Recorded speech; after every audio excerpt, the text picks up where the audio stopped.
अगर आप अभी डीजे श्रवण ऑफिशियल चैनल को सब्सक्राइब करते हैं तो और साथ में बेल आइकन को जरूर दबा दें।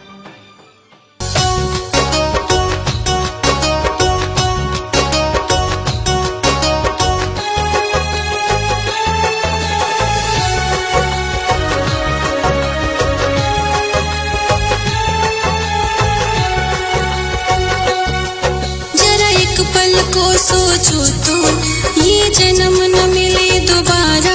जीवन का क्या है जीवन, एक कोरोना से हारा।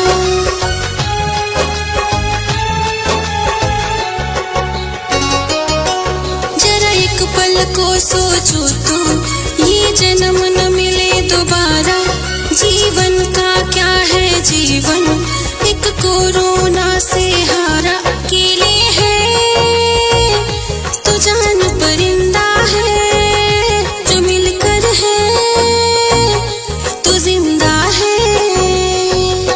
अकेले है तो जान परिंदा है, जो मिलकर है तो जिंदा है।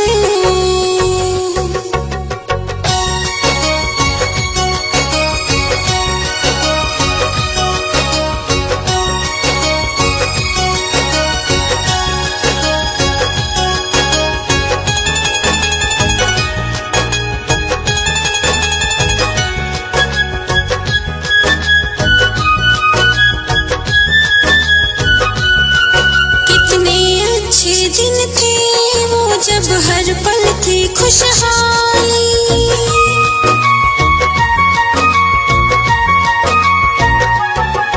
कितने अच्छे दिन थे वो जब हर पल थी खुशहाली। पर आज क्या दिन आया, घर में बैठे हैं खाली।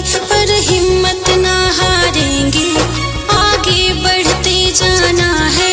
जिस मंजिल की थी चाहत, उस पे चढ़ते जाना है। अकेले है तो जान परिंदा है, जो मिलकर है तो जिंदा है।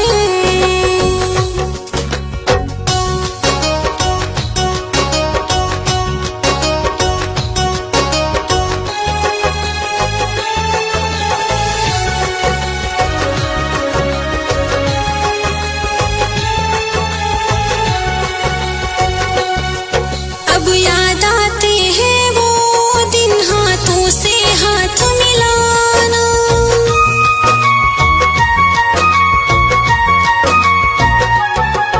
अब याद आते हैं वो दिन, हाथों से हाथ मिलाना। त्योहारों में अपनों से बेखौफ गले लग जाना। घुल मिल कर बातें करने की शाम कहाँ से लाऊं।